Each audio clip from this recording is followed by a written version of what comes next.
Hello and welcome to another BTOG podcast. My name is Tom Newsom-Davis. I'm a medical oncologist, Chelsea and Westminster Hospital, and current chair of the BTOG steering committee. And I'm Emma Dad. I'm a respiratory physician from Nottingham, and I'm one of the BTOG steering committee members. So today we're absolutely delighted to be joined by our friend and colleague David Gilligan. David is a clinical oncologist. He is based at Cambridge University Hospitals and the Royal Papworth Hospital, but he's also a leading light in the UKLCC, United Kingdom Lung Cancer Coalition. And we are going to be talking all things UKLCC today because it's a really excellent organisation, one that at BTOG we're very proud to work with. And they've just had their recent annual meeting. And so we thought it was a fantastic opportunity to discuss what UKLCC has achieved over the years, what their remit is, what their plans are, what was covered in their conference, and what the next few years hold. So, David, welcome second time to this BTOG podcast. Thank you very much, Tom and Emma. Thank you for having me, and I'm delighted to give you an overview of the UK Lung Cancer Coalition, UKLCC, and hope it will be helpful and educational for everyone. It certainly will. We did an excellent one on thymic tumours quite a while ago, we're reminding ourselves. But we're now UKLCC focused, and there are a number of organisations which people like us, David and Emma, a bit long in the tooth, we are familiar with where these organisations sit in the national landscape. But David, could you perhaps tell me where UKLCC fits and what your specific kind of focus and remit is on, perhaps compared to other organisations? Sure. So I think the important thing to say is that all of the organisations which some of you may be familiar with are focused on UK lung cancer, and our overarching objective is to improve the care and the treatment for people in the UK with lung cancer. And there are a number of organisations which I'll touch upon which do that, and many of you will have heard of them. And there will be a degree of overlap. And I think the important thing is to speak to their. Every organisation has what they would major on, and also have a minor interest in. And there is a huge degree of overlap. And I think the important thing is that we should not be in competition with each other. We should work together and work in a complementary fashion. So you can see, if you've got some visuals on this slide, that UKLCC focuses on policy, lobbying politicians on best practice and optimizing care for lung cancer patients. But we work with other organizations across the lung cancer field, for example, the Roy Castle Lung Cancer Foundation, which is a very patient-facing organization, BTOG, which majors on research, education, and advocacy, and also other groups such as the clinical expert group led by David Baldwin on pathways and service development, and also LCN UK, the principal lung cancer nursing organization. So, and I think, just to interrupt you very briefly, I think that's why we're known, I would hope internationally, but certainly nationally, as a very functional group, because I think we do have organisations doing their respective bits and focusing on there. And I'd agree that collaboration is absolutely the key. Yeah, absolutely. And so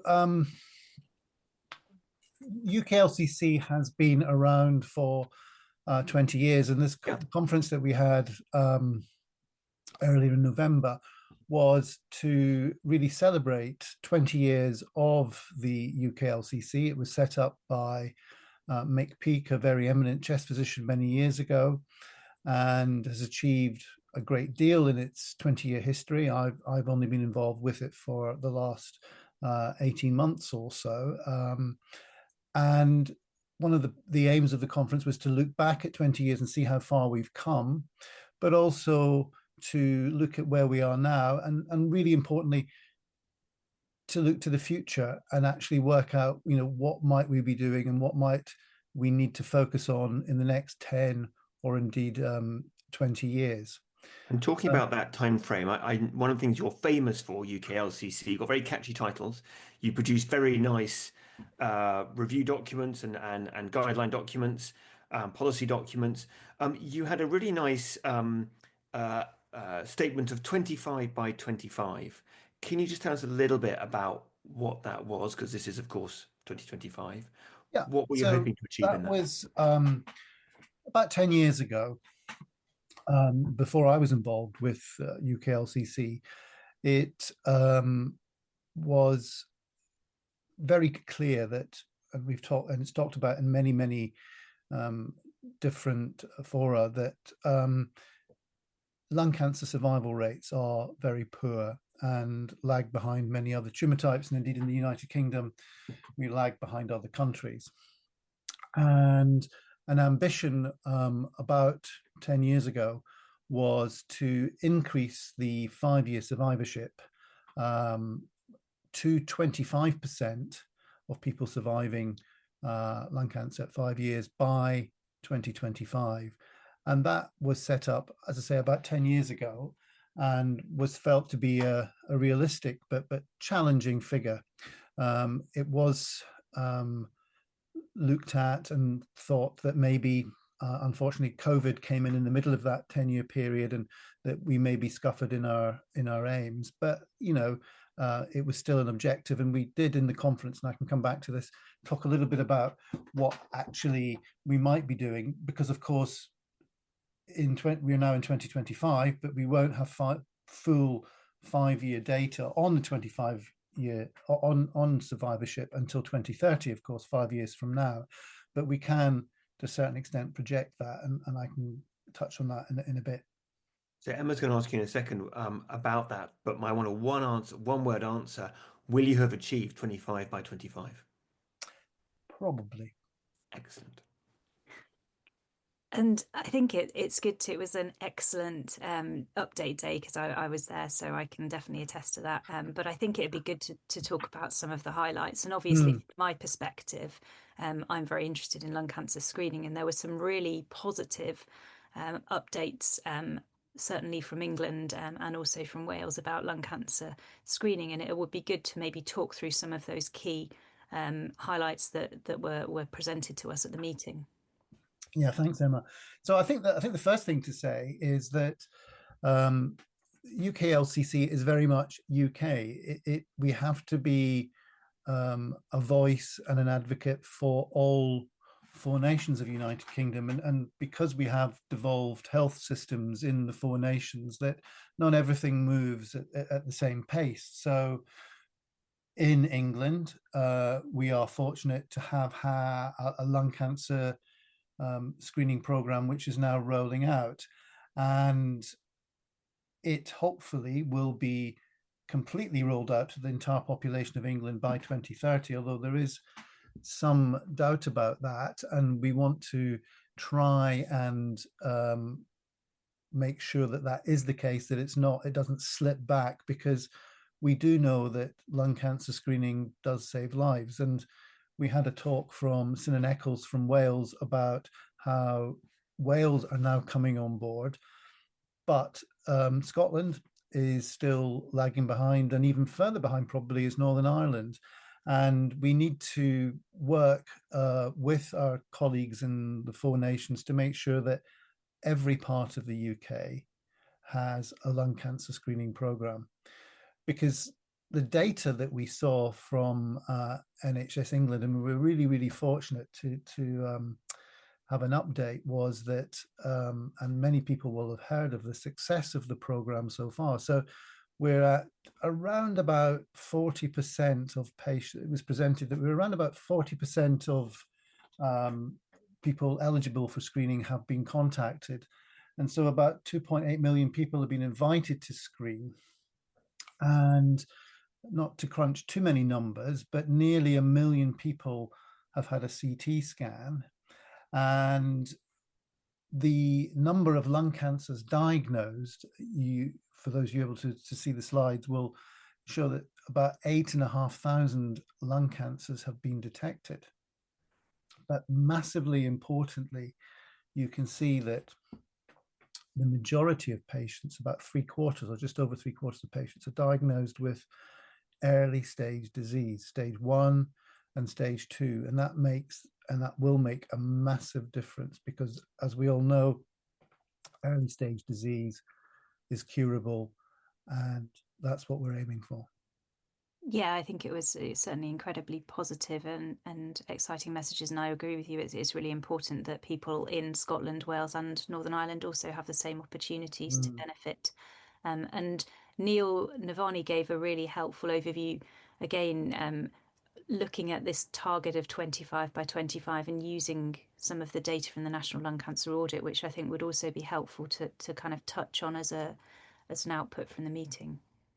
Yeah, so Neil is in an excellent position as he's the clinical lead for the National Lung Cancer Audit, and looking at the data that's available from recent years up to 2024, looking at the stage distribution and the expected survival from that stage distribution, we may, and that's cautiously and why I said probably, we may be looking at getting those figures, or even bettering those figures, at least for England, by 2025. And so he gave an excellent talk and suggested that a possible figure for 5-year survivorship might be currently as high as 29%, which would make us going up the league tables in other against other countries, and that our survival rates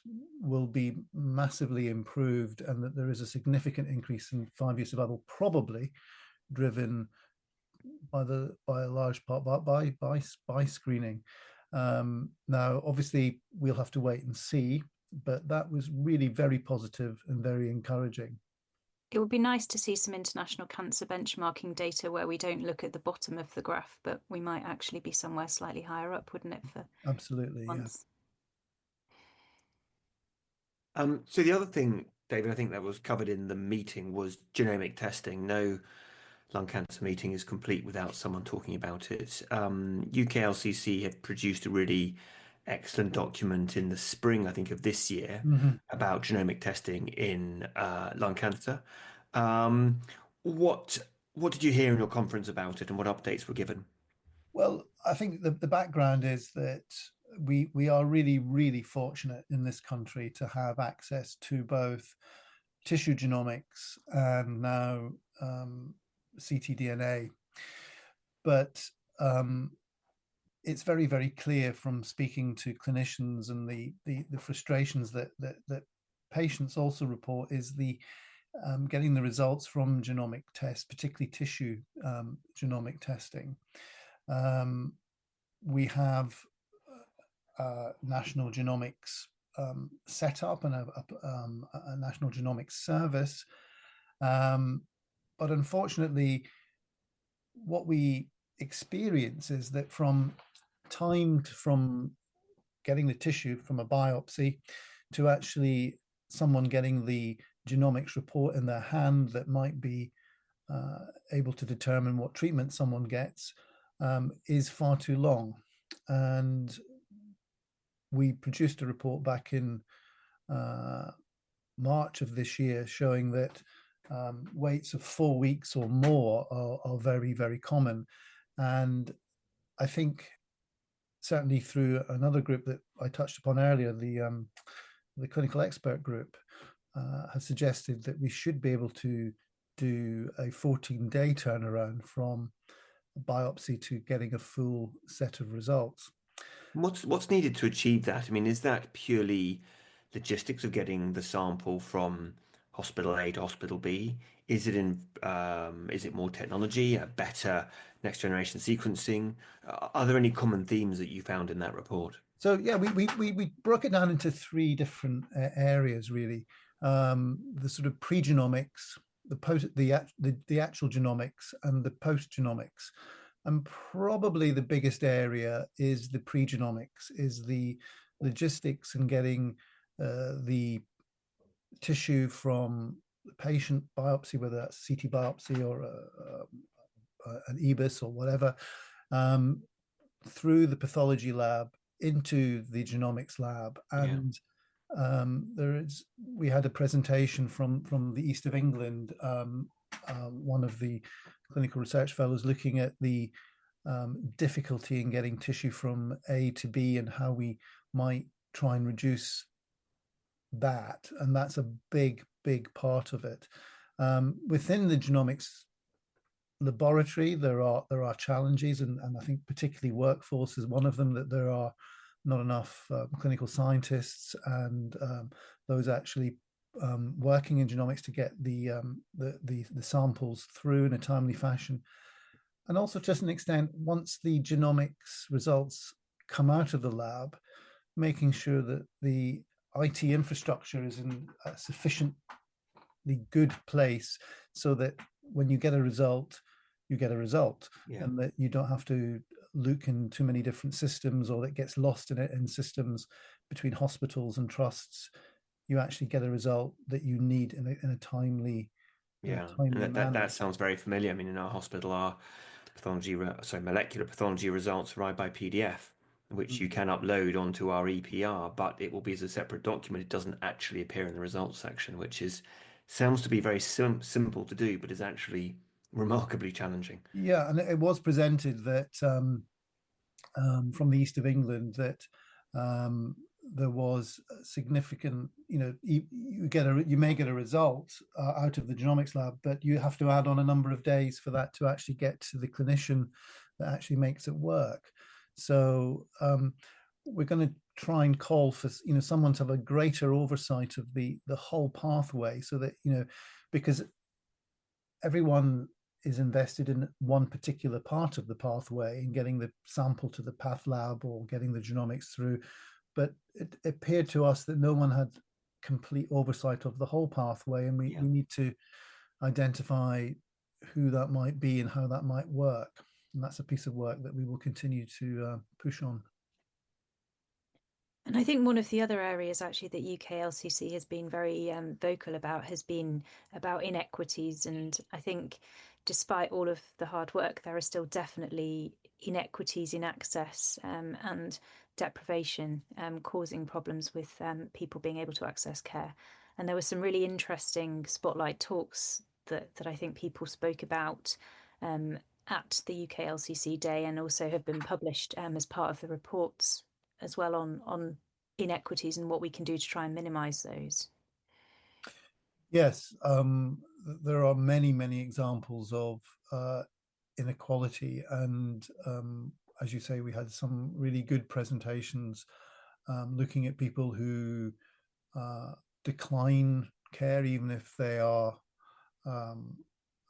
from your own group, in fact, from Nottingham, who decline care even though they could be offered radical treatment, why they do that, why that happens. We also had a speaker from rural Wales looking at the complexities in getting to hospitals or to getting to scanners when you may have 4 hour round trip and no public transport, and difficulties in accessing private transport and getting to where you need to be for the tests that you need, and people just actually giving up or saying that that's not possible. One big theme that came out on a number of talks was the lack of adequate transport to get you to where you need to be for the tests that you need or the tests that you need.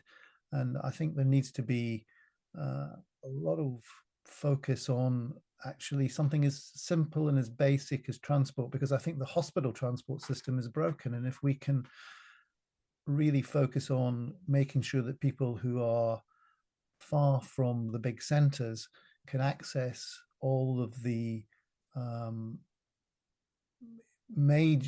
amazing things that we can offer people now, but actually just getting them to where they need to be is a massive problem.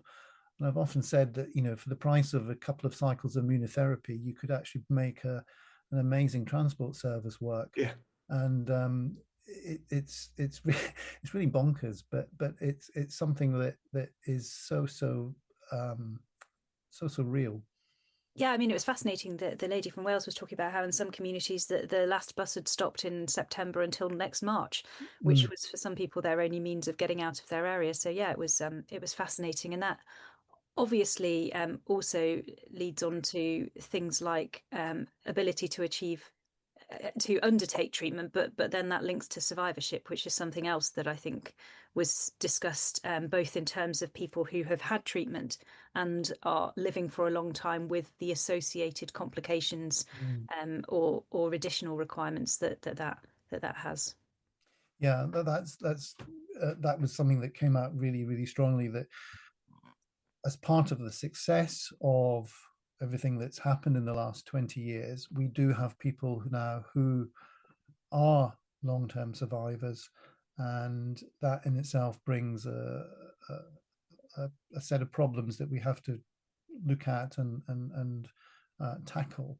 And I think it falls into two main groups. One is people who may have had radical treatment and are being followed up, because there is now work that does show that concept of second primary lung cancer is a big thing, and that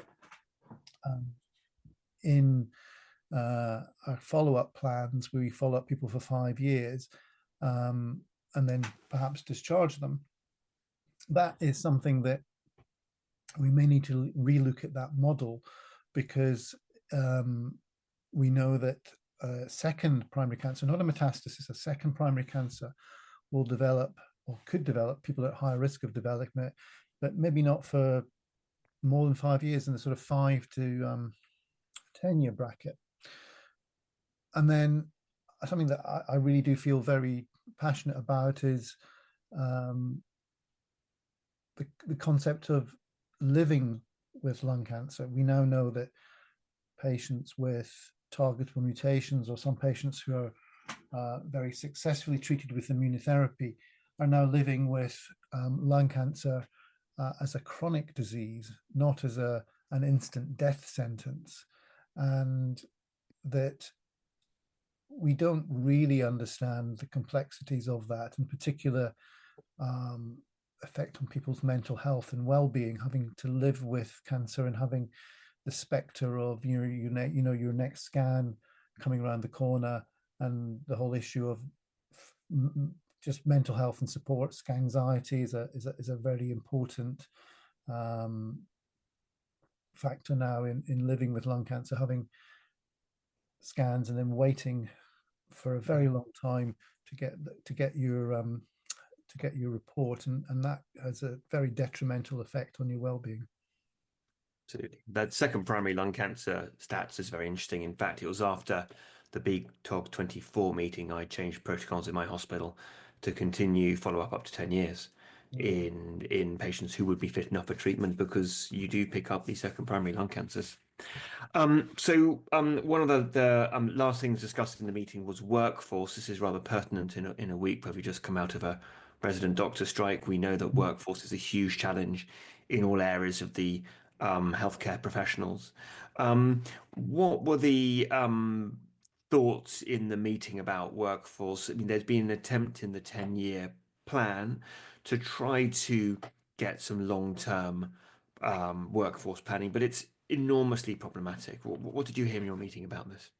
Well, we heard, I think one thing that we heard was that it is a problem, and with the developments which we've talked about, if we're going to follow people up for longer, or people are having scans and waiting longer, we're going to need to work in ways of work differently, in ways of supporting people, because I really don't think that we are going to be given large sums of money to expand our workforce in traditional ways.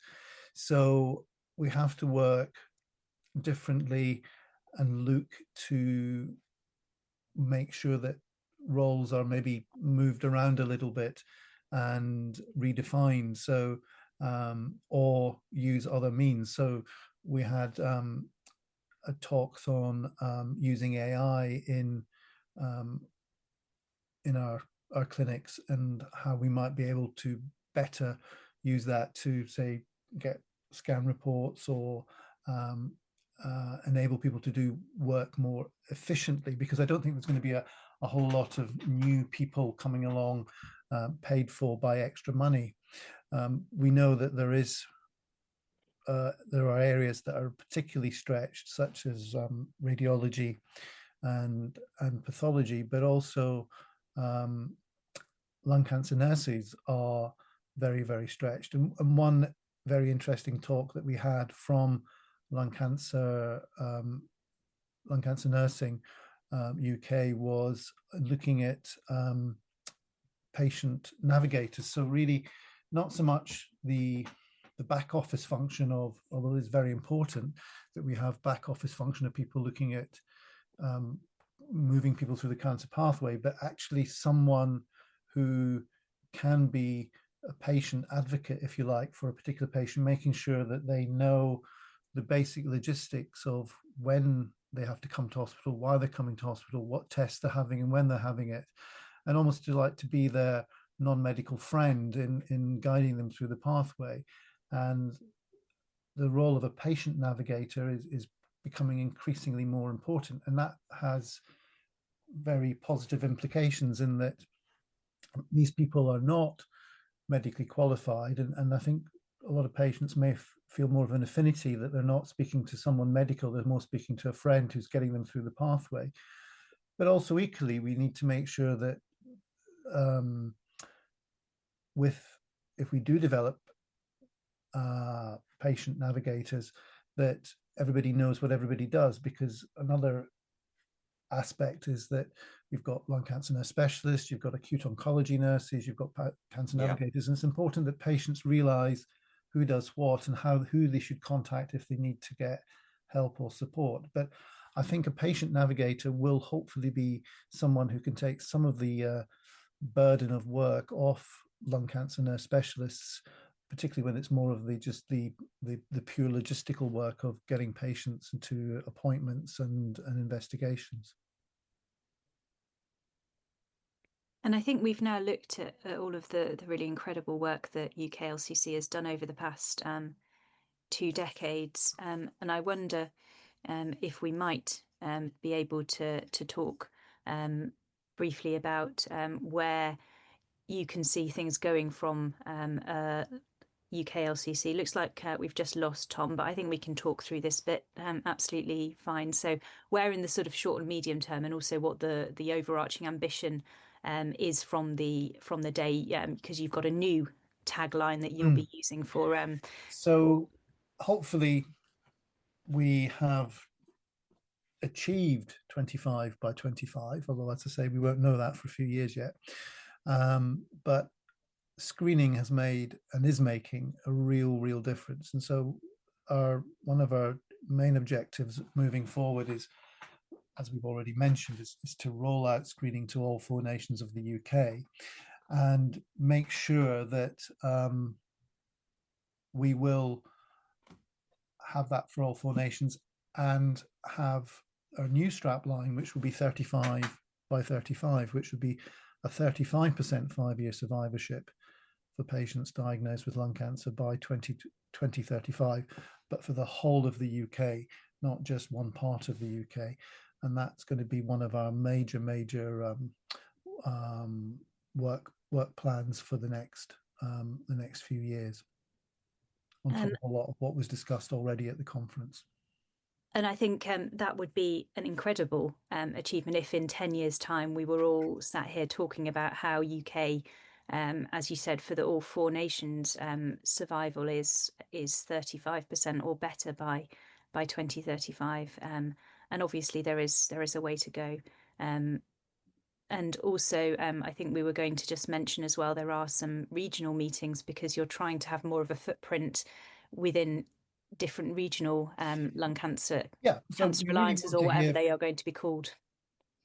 We really want to hear from people across the UK, and that we already are working with the Ulster Thoracic Society. We've got a meeting actually on the 21st and 22nd of November that we're supporting with the Ulster Thoracic Society in Belfast to really focus on their problems, their issues, and how we can help. And one big one is, of course, lung cancer screening in Northern Ireland. But we want to have regional meetings and devolve national meetings across the UK. So if people are keen that UKLCC comes to their locality, to their region, then we'd very much like to work with them in making that happen. And I think it's really important because actually there's a lot of learning that you can have at a local level, but there are also solutions that need to be adapted to meet the needs of a local population as well. So actually that in-reach is really important. Yeah, that's true. And as I say, if we have areas that are predominantly rural, we can really bring out and explore some of the problems that we've talked about already about with having inequality in rural areas, but also look at the solutions that have been produced in some areas that other areas can learn from, and that's only to the good.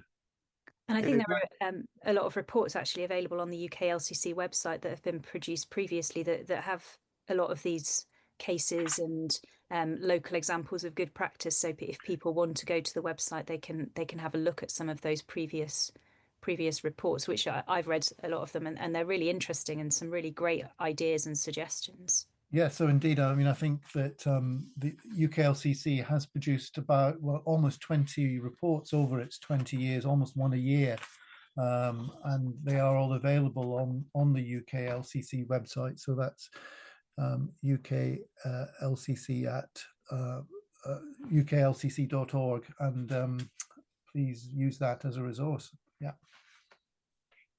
I was going to follow on to that, David. One more thing. If someone is listening to this and they are enthused about UKLCC, I'm sure they will be. You presumably have membership. You want to be a member. Is it free to become a member, or is it not so much a membership? You just access the resources on the website. How does it work for interested healthcare professionals? Good question. And we have a members forum that we meet online every 3 months, and the membership is made up of cancer charities, other professional organizations that are around, such as British Thoracic Society, Macmillan, Cancer Research UK. But so we don't have individual members as such. It's more of a collaborative umbrella organization. But if anyone is interested in working with us, we'd always be very interested to hear from them. Thanks, David. I think this has been a really great overview, and I'm certainly excited about the idea of 35 by 35. So thank you for taking time this evening, and hopefully everyone has enjoyed this podcast. If you have listened to it but you would like to look at the video that has gone alongside it, alongside the slide deck, then that is going to be available on the BTOG website, which is www.btog.org. And if you sign up to be a member, which is free, there is a whole host of educational resources which are available on the website, and I would encourage you to go and look at them. Some really excellent webinars that have been completed recently and also previously. But thank you for listening tonight, and Tom and I will be back with another podcast sometime soon. Thank you very much. Thank you.